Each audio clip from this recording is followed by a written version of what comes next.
तर एक मोठी ब्रेकिंग न्यूज समोर येते। छत्तीसगडमध्ये माओवाद्यांच्या विरोधात मोठी कारवाई करण्यात आली आहे। सुरक्षा दलांच्या कारवाईत 20 माओवादी ठार झाल्याची माहिती समोर येते। तर छत्तीसगडमध्ये माओवाद्यांच्या विरोधात मोठी कारवाई करण्यात येते।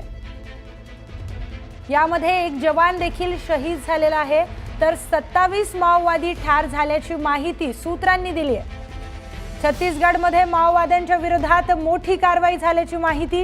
तर अबुझमाड जंगलात सुरक्षा दलांच्या कारवाईत 20 माओवादी ठार झाल्याची माहिती समोर येते।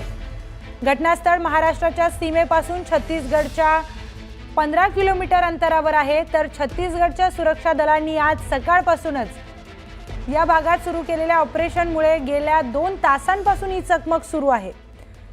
या संदर्भातील अधिक माहिती घेऊयात। आपले प्रतिनिधी महेश तिवारी आपल्या सोबत जोडले गेलेले आहेत।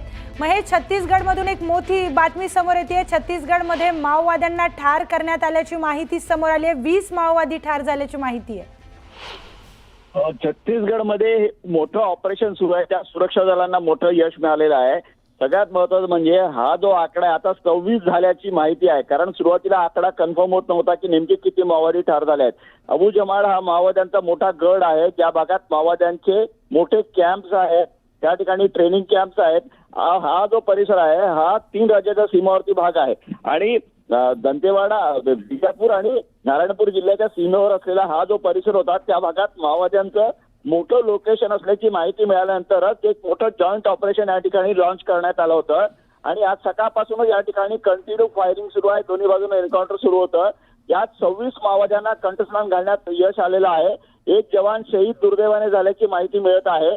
महत्त्वाचं म्हणजे यात मोठे माओवादी नेते ठार झाले आहेत अशी सूत्रांची माहिती आहे। ते मोठे माओवादी नेते केंद्रीय समितीचे सदस्य असण्याची शक्यता आहे किंवा त्यासोबतच काही कमांडर दर्जाचे माओवादी असण्याची शक्यता आहे, ज्यांच्यावर मोठ्या प्रमाणात बक्षीस आहे।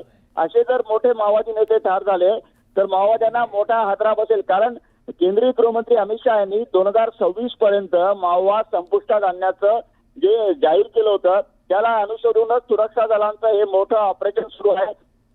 आत्ताच कर्रे गटाचं मोठं ऑपरेशन संपलं होतं, ज्यात मोठ्या प्रमाणात माओवादी ठार झाले होते। पंतप्रधान नरेंद्र मोदी आणि अमित शहा या दोघांनीही सुरक्षा दलांचं कौतुक केलं होतं आणि आता त्याच्या एका आठवड्यातच हे मोठं ऑपरेशन आज जे आहे राबवण्यात आलेलं आहे।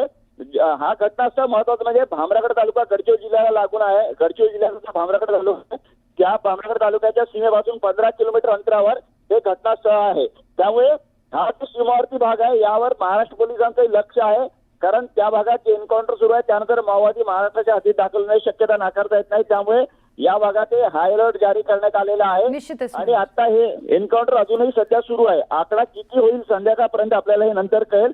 सध्या तरी 26 माओवाद्यांचे मृतदेह हाती घातलेले आहेत। मोठ्या प्रमाणात शस्त्रसाठा आहे, त्यामध्ये अत्याधुनिक शस्त्र आहेत आणि मोठी शस्त्र जर सापडली आहे त्याचा अर्थ मोठा माओवादी नेता यात ठारला गेला हे मात्र नक्की। निश्चितच महेश, धन्यवाद आपण दिलेल्या सविस्तर माहितीसाठी।